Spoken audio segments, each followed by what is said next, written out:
Some people are big picture thinkers. They generate ideas in broad brushstrokes, can get an entire room to feel inspired, and then they may leave it to other people to fill in the details. That's where a lot of us often come in. The projects vary. Maybe it's a code review where you have to find the one errant ampersand that's keeping your code from building properly. Or maybe it's planning an itinerary for a business trip to 5 cities in 3 time zones. Bonjour. Or a close edit of a white paper before it's released to the public. In all of those situations, increasing your attention to detail can mean the difference between being a critical member of a team or not. We've built this course to help you first reflect on and increase your attention to detail at work. By the end of this video, I want you to feel like you can start to integrate these tips into your own work environment, like right now. Increasing your attention to detail requires improving your observational skills. True story. In 1999, NASA lost control of their climate orbiter after it flew too close to Mars. Why did it fly so close? Because someone had forgotten to convert centimeters and millimeters to inches and feet. Details matter, even if you're not in the space business. Sometimes meeting a goal or closing a deal will be predicated on the tiniest of tiny details that everyone has missed but you. So how can you prepare for those moments? Well, I've got a few thoughts. First, when you're working on a task, you must avoid distractions. Newsflash, multitasking actually makes it harder to be productive. It has to do with our prefrontal cortex. Our brains weren't designed for heavy-duty switching from this to that to this to that. Once you've focused on a task, pay attention to the little details. Does every sentence in the list end with a period? Are the time zones in the itinerary all correct? And yes, are they using inches? As someone who has built a lot of furniture from a particular big box store, I also want to impress upon you the importance of completely reading the directions before you begin a task. Have you heard of the professor who didn't think his students ever read his syllabus? Yep, he included a combination to a locker which had $50 in it and said first come, first serve. But by the end of the semester, the $50 bill was still there. Be thorough and don't start work until you have a full view of things. In addition to working on your observational skills, increasing your attention to detail requires a good amount of organizational skills. Let's say your boss stops you to ask how the processing meeting went and if you've been able to fill all of this week's orders. Your ability to give an honest and effective answer requires being organized. How many orders are still pending?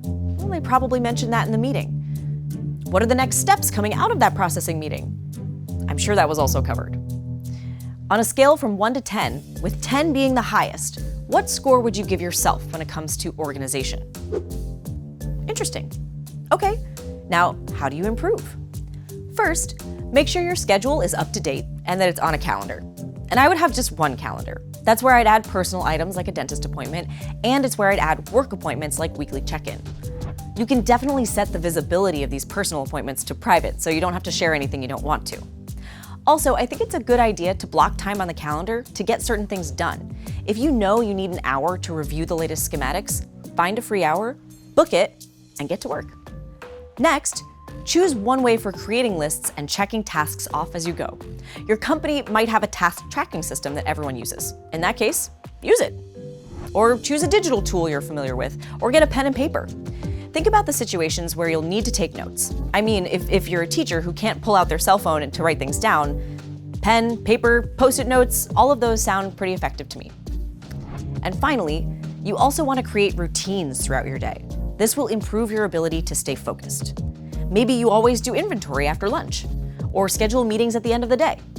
You can create a routine for double-checking your work, allowing enough time to get to work, focusing on just a single task until you complete it. No matter what, I would create time at the beginning and end of each day to go over your calendar and your task list, find any items that need to be addressed, and create a plan to get that stuff done. These review sessions should definitely be on your calendar. Everything we've discussed so far will increase your attention to detail, but displaying that ability also requires communication skills. In a workplace setting, that means communicating with confidence and with humility. Yep, you need them both.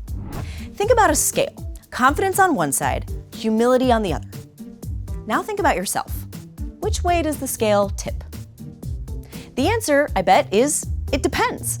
To whom you're communicating, what you're communicating about, the stakes of that communication. But here's the thing, confidence is a learned skill.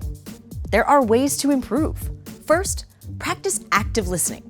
Listening becomes active when you really focus on both the verbal and nonverbal language that's being communicated, and when you respond in such a way that makes the other speaker feel heard and validated.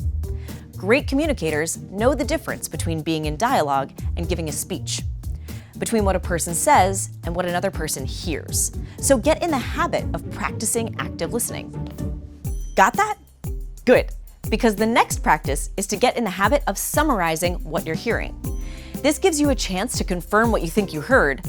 It also shines a light on where there's a disagreement or where a decision still needs to be made. Don't take too long with your summary. Stick to the main points. This can also happen after a little bit of time has gone by. Last week you mentioned adding a senior coordinator to help with this account, and I think that's a great idea. Recalling that key concept will immediately demonstrate that you were truly listening. Increasing your attention to detail can really make such a difference in your effectiveness at work and how much you enjoy being there. So, when your boss stops you to ask how the processing meeting went, and if you've been able to fill all of this week's orders, use the tips we covered in this video. Everything here can be learned, and you can do it. Just begin. If you enjoyed this video, please like and subscribe, and check out our other courses. Oh, wow. First, when you're working on a task, you must avoid distractions. Did you see the fly literally go by my head as I said that? That was perfect.